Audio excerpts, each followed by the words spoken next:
The second component of culturally relevant pedagogy is perhaps the most misunderstood, because when I use the term cultural competence, I'm referring to one's ability to be firmly grounded in his or her own culture of origin and fluent in at least one other culture. For most students of color, this generally means that they develop a deep understanding and appreciation of their own heritage, history, language, and customs, while also accessing the mainstream culture. But white middle-class students are not exempt from developing cultural competence. And although schools typically cater directly to their culture, they too need to become fluent in at least one other culture.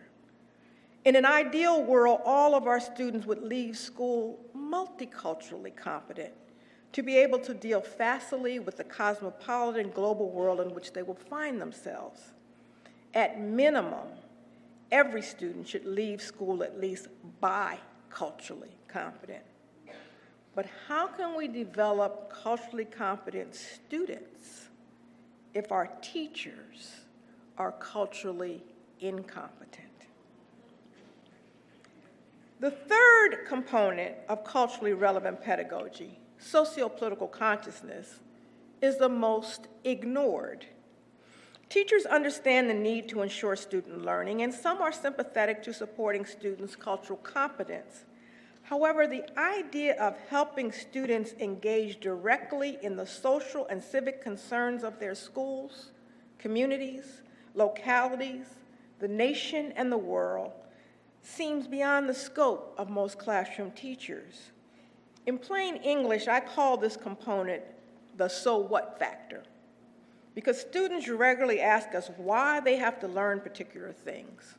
And we regularly respond with, because you're going to need this one day.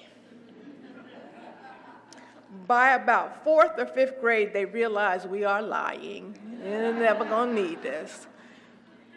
And those who are savvy learn, or should I say memorize, what we teach in order to pass our tests and to pass our classes.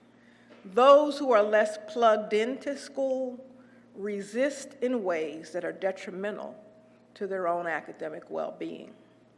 So a culturally relevant approach to teaching helps the students understand that their learning can be and should be connected to the everyday problems of living in a society, particularly one that is deeply divided along racial, ethnic, linguistic, economic, environmental, social, political, and cultural lines. And they should be learning that education can and should help alleviate those problems and those divisions. This is the whole point that Thomas Jefferson had in mind when he talked about the need for an educated citizenry.